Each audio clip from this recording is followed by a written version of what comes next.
You've been told you need hearing aids, but now you're faced with style decisions like RIC, IT, A world of BTE, better and hearing you're and thinking, relief from how am I tinnitus supposed is to know within which reach, one's actually and we're right here for to me? help. Be sure to subscribe to the podcast right now and join us If on you're the journey navigating of hearing clearer loss sound or and a struggling richer with life. ringing in your Thanks for ears, listening then to the you've come to All-Ears the Hearing right and place. Tinnitus Podcast. The All with Ears Dr. Hearing Layne and Tinnitus Garrett. Podcast We'll is see you your next time. go-to source for expert insights, real stories, and cutting-edge solutions in hearing health. We'll dive into the latest advancements in hearing healthcare, explore groundbreaking treatments for tinnitus, and offer practical tips for better hearing.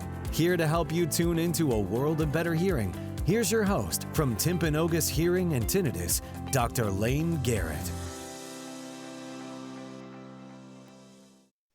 I've had so many patients tell me I didn't even know there were different styles, or that each one had its own pros and cons depending on your hearing, your lifestyle, or even the shape of your ear.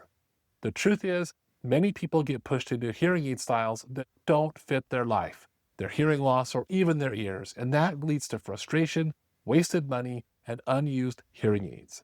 Today, I'm going to make this simple. I'll show you exactly when to choose RIC, ITE, or BTE so you can walk into your consultation knowing more than most audiologists expect and make a choice that actually works for you. I'm Dr. Layne Garrett, founder of Timpanogos Hearing and Tinnitus, and I've been fitting hearing aids for over 20 years. And let me tell you, I've seen every style work beautifully for the right person.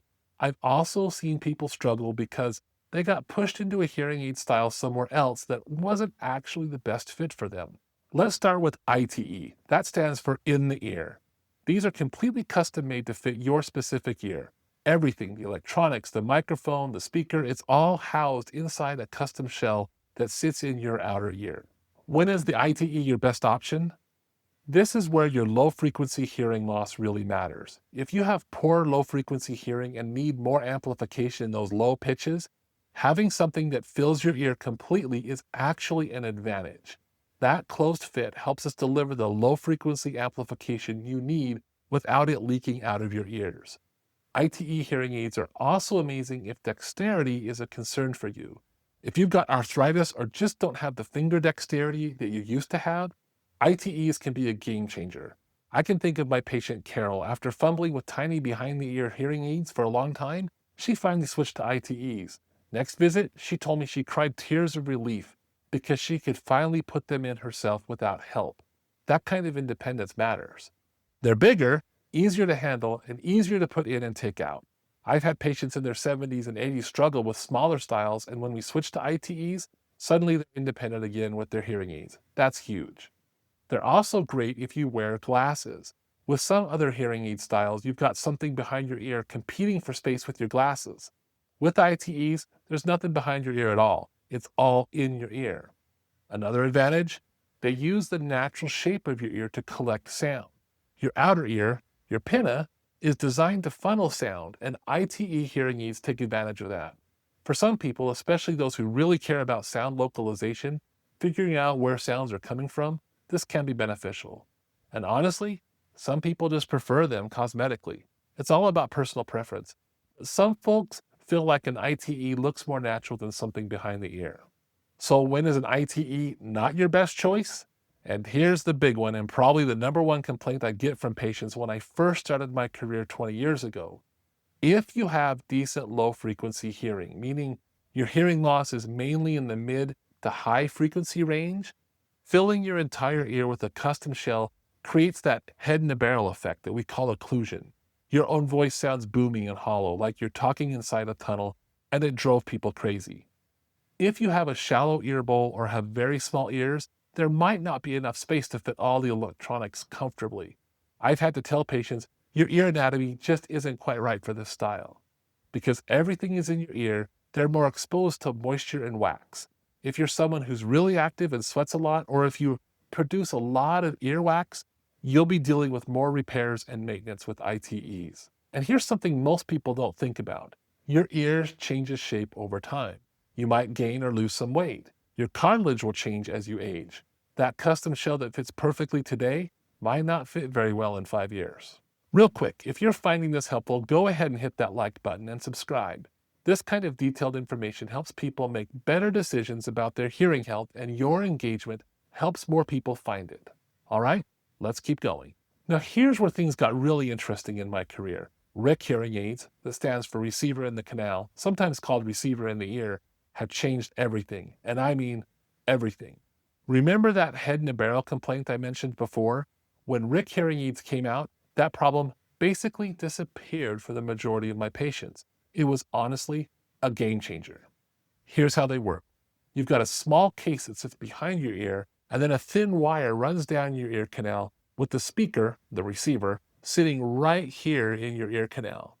But here's the key difference from ITEs. Your ear canal stays open. No more occlusion, no more barrel effect. This is hands down the most popular style right now, and there are some really good reasons for that. If you have mild to moderately severe hearing loss, especially with good low frequency hearing, RIC hearing aids are probably going to be your top choice. They're incredibly versatile. I fit more RIC hearing aids than any other style, and honestly, because they work well for about 75 to 80% of my patients. Here's why people love them. They're discreet. That little thin wire is way less visible than older thick tubing from BTEs. They're comfortable because nothing's filling up your entire ear. And because your ear canal stays open, you don't get that stuffy plugged up feeling, and you hear your own voice much more naturally. They're also fantastic if you're someone who's active. I have patients who wear them hiking or at the gym, playing pickleball. They stay in place really, really well. Plus, they're very flexible. We can adjust the fitting using different sized domes or even make a custom ear mold if needed without replacing the entire hearing aid. Now, here's something a lot of people don't realize though. If you have poor low frequency hearing, meaning you need amplification in those low pitches, RIC hearing aids with an open fit don't work well. That open ear canal that feels so comfortable, it lets that low frequency energy escape out of your ear. So if your hearing tests show significant low frequency hearing loss, we might need to use a more closed fitting or consider going back to a different style altogether. If you have significant dexterity issues, maybe severe arthritis or tremors in your hand, that kind of thing, that thin wire and small speaker in your ear can be challenging to manage. It's not impossible, but it does require more fine motor control than an ITE. Also, if you produce a lot of earwax or have chronic moisture issues in your ear, that receiver, so that speaker sitting in your ear canal, is more vulnerable. We can add protective filters and do more frequent maintenance, but it is something to consider. Also, if you have severe to profound hearing loss, you might need something more powerful. Some RIC models can handle it, but you might run into feedback issues or just not get enough volume. Now let's talk about BTEs, behind the ear hearing aids. This is the classic style, and while they're not as popular as they used to be, there are still some situations where BTEs are absolutely the right choice. With BTEs, all the electronics sit in a case behind your ear, and then a tube runs down your ear canal into a customized ear mold. If you have severe to profound hearing loss, BTEs are often your best bet. They house more powerful amplification, bigger batteries, and they're built much more ruggedly. They're the most durable style. I have patients with BTEs that have been going strong for 7, 8, even 9 years with good maintenance. Those hearing aids can take a beating. If you have ear drainage issues, chronic ear infections, or if you've had ear surgeries, BTEs keeps all the electronics safely behind your ear away from moisture and medical issues in your ear canal. And for parents, if you're looking at hearing aids for a child, BTE is the right way to go. Kids' ears grow fast, and with BTEs, we just remake the ear mold as their ears grow. The actual hearing aid stays the same. But let's be honest here, BTEs are also the most visible style. If cosmetics are a big concern for you, or you have a milder hearing loss that can be managed with a RIC or an ITE, you'll probably want to explore those options first. Also, if you wear glasses, especially thick frames, or if you wear a mask frequently for work, having a big BTE behind your ear can make it feel a little crowded. It's not a deal breaker, but it is a comfort consideration. Now let's clear up a big misconception. The style of hearing aid does not determine the price. Whether it's a RIC, an ITE, or a BTE, what you're really paying for is the technology inside. The processors, the noise reduction, the Bluetooth features, the rechargeable batteries, that's what drives cost. You can get a basic or a premium version of any of these styles, so don't assume a bigger hearing aid is more expensive or that discreet means cheap. It all comes down to what's inside the hearing aid. So here's my bottom line. After 20 years of doing this, the best hearing aid style is the one you'll actually wear consistently, that fits your lifestyle, your dexterity, your ear anatomy, and especially your specific hearing loss, particularly what's happening in those low frequencies. This is why I always tell patients, don't let anyone push you into a style based solely on what's newest or most popular. Your audiologist should be doing real ear measurement testing regardless of which style you choose, and they should be looking at your actual audiogram to help determine which one is going to give you the best outcome. Now here's a question. Are you currently wearing hearing aids? And what style do you have? And how's it working out for you?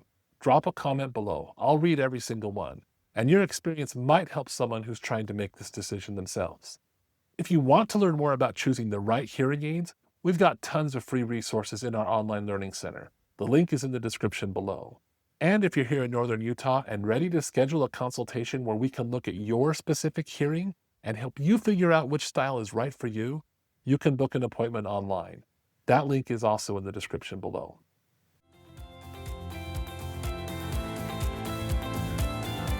A world of better hearing and relief from tinnitus is within reach, and we're here to help.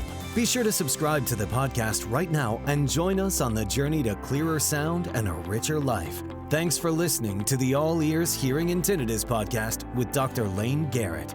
We'll see you next time.